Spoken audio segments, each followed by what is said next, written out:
Assalamualaikum warahmatullahi wabarakatuh. Kembali lagi bersama Ibu Rizka Indasari di dalam video pembelajaran IPS kelas 7. Setelah kemarin kita membahas letak dan luas negara Indonesia, sekarang kita akan bahas potensi sumber daya alam dan kemaritiman Indonesia. Luas daratan Indonesia adalah 1.919.440 km persegi, yang menempatkan Indonesia sebagai salah satu negara terluas di dunia. Tahukah kalian apa sebutan dari negara Indonesia? Indonesia dijuluki sebagai Jamrud Khatulistiwa. Mengapa demikian? Karena Indonesia ini sangat subur serta memiliki potensi sumber daya alam serta memiliki potensi kemaritiman yang melimpah. 1. Potensi sumber daya alam Indonesia. Indonesia sebagai negara yang kaya akan berbagai sumber daya alam. Potensi kekayaan sumber daya alam Indonesia sangat terkait dengan keadaan fisik alam Indonesia yang memungkinkan terbentuknya keanekaragaman sumber daya alam.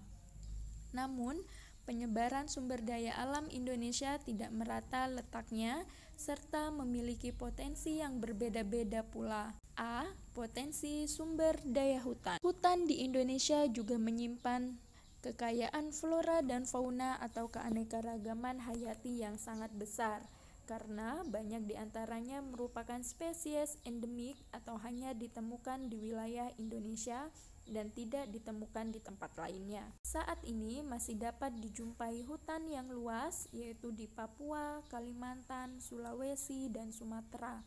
Sedangkan di Jawa, hutan telah mengalami banyak penurunan karena telah terjadi alih fungsi, yaitu untuk pertanian dan juga permukiman penduduk. Hasil hutan sebagai salah satu potensi sumber daya hutan sebenarnya tidak hanya sekedar kayu.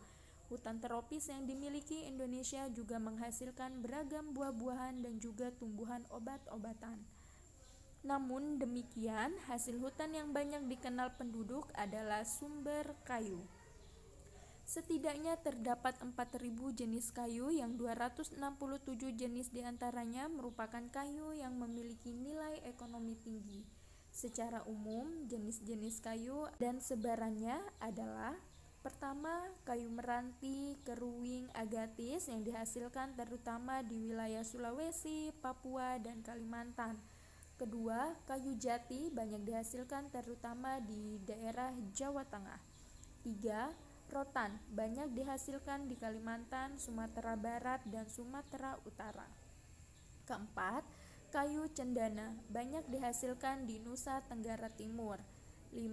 Kayu akasia dan rasamala banyak dihasilkan di Jawa Barat.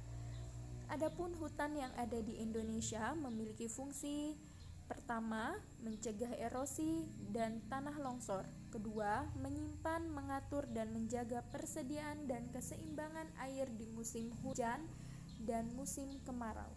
Ketiga, menyuburkan tanah karena daun-daun yang gugur akan terurai menjadi tanah humus. Keempat, sebagai sumber ekonomi.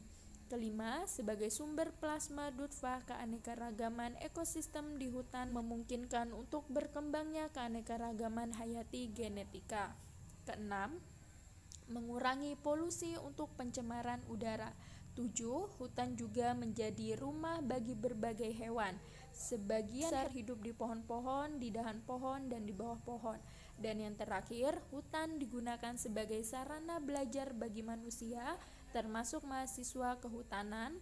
Hutan memberikan pengetahuan bagi kehidupan manusia. Tumbuhan ekosistem dan makhluk hidup lain dapat dipelajari. Kemudian, B. Potensi sumber daya tambang. Indonesia adalah salah satu negara yang kaya akan bahan tambang. Ada beraneka ragam macam bahan tambang yang tersedia untuk memenuhi kebutuhan dalam negeri maupun luar negeri. Aktivitas pertambangan telah menghasilkan banyak devisa bagi Indonesia. Bahan tambang dibagi dalam 3 kelompok. Yang pertama, bahan tambang mineral logam. Yang kedua, bahan tambang mineral bukan logam. Dan yang terakhir, bahan tambang sumber tenaga atau energi. Kita akan bahas yang pertama, bahan tambang mineral logam.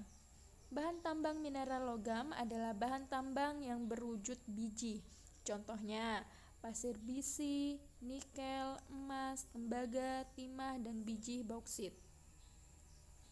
Bauksit adalah sumber biji utama untuk menghasilkan aluminium. Bauksit bermanfaat untuk industri keramik, logam, kimia, dan metallurgi. Kemudian, B. Pasir besi terdiri dari mineral opak yang bercampur dengan butiran-butiran dari mineral non-logam seperti kuarsa, kalsit, feldspar, ampibol, piroksen, bioktit, dan turmalin.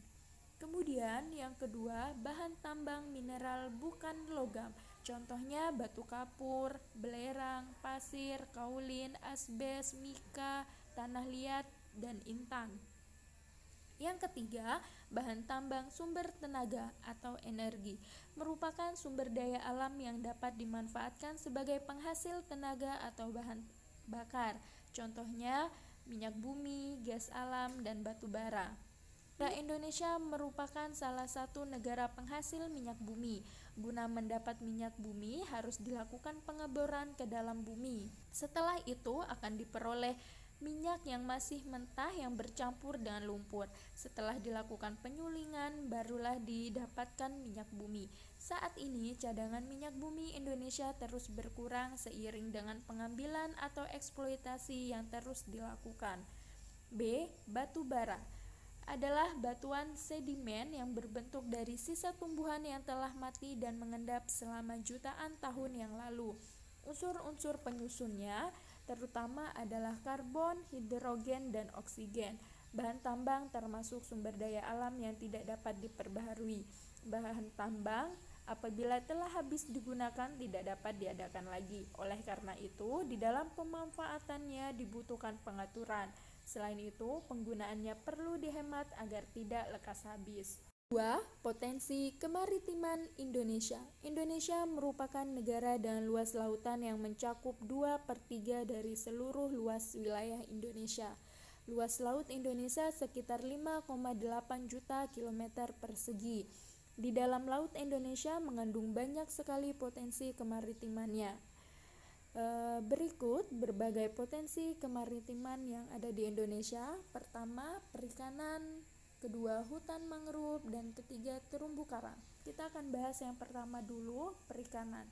Perikanan merupakan potensi sumber daya laut yang paling banyak dimanfaatkan oleh masyarakat. Potensi perikanan sering disebut sebagai potensi lestari, yaitu potensi ikan untuk melakukan generasi sehingga jumlah ikan yang ditangkap tidak akan mengurangi populasinya. Kedua, hutan mangrove. Hutan mangrove juga disebut sebagai hutan bakau yang merupakan tipe hutan yang terletak di daerah pasang surut air laut. Biasanya hutan mangrove berkembang dengan baik pada pantai yang terlindung, muara sungai maupun laguna. Tumbuhan yang hidup di hutan mangrove tahan terhadap garam yang terkandung dalam air laut. Hutan mangrove memiliki fungsi ekologis dan fungsi ekonomis. Fungsi ekologisnya adalah sebagai habitat atau tempat hidup binatang laut untuk berlindung, mencari makan, ataupun berkembang biak. Fungsi ekologis lainnya dari hutan mangrove adalah melindungi pantai dari abrasi air laut. Sedangkan fungsi ekonomis hutan mangrove yaitu nilai ekonomi dari kayu dan makhluk hidup yang ada di dalamnya. Penduduk biasanya memanfaatkan kayu sebagai bahan kayu bakar dan bahan pembuat arang. Hutan mangrove tersebar di pesisir barat Pulau Sumatera, beberapa bagian dari pantai utara Pulau Jawa, sepanjang pesisir Kalimantan, pesisir Pulau Sulawesi, pesisir selatan Papua, dan sejumlah pulau kecil lainnya. C. Terumbu karang. Terumbu karang merupakan terumbu yang terbentuk dari kapur yang sebagian besar dihasilkan oleh koral. Sebagai negara kepulauan, Indonesia memiliki terumbu karang terluas di dunia. Terumbu karang akan tumbuh dengan baik pada suhu perairan laut antara 21 sampai 29 derajat Celcius. Jika suhu lebih besar atau lebih kecil, pertumbuhan terumbu karang akan menjadi kurang bagus. Terumbu karang juga akan tumbuh dengan baik pada kondisi air yang jernih dan dangkal. Selain itu, terumbu karang akan tumbuh baik jika salinitas atau kandungan garam air lautnya tinggi. Oleh karena itu, terumbu karang sulit hidup di sekitar muara sungai karena kadar garam. Terumbu karang banyak ditemukan di bagian tengah Indonesia seperti Sulawesi, Bali, Lombok, Papua. Konsentrasi terumbu karang juga ditemukan di Kepulauan Riau dan pantai barat dan ujung barat Sumatera. Ya, demikianlah penjelasan dari Ibu pada video pembelajaran kali ini. Selanjutnya silahkan kalian kerjakan tugas yang ada di LKS, tugas individu 3 di halaman 17. Sekian video pembelajaran IPS kelas 7 kali ini, sampai bertemu di video-video selanjutnya. Ibu akhiri, wassalamualaikum warahmatullahi wabarakatuh.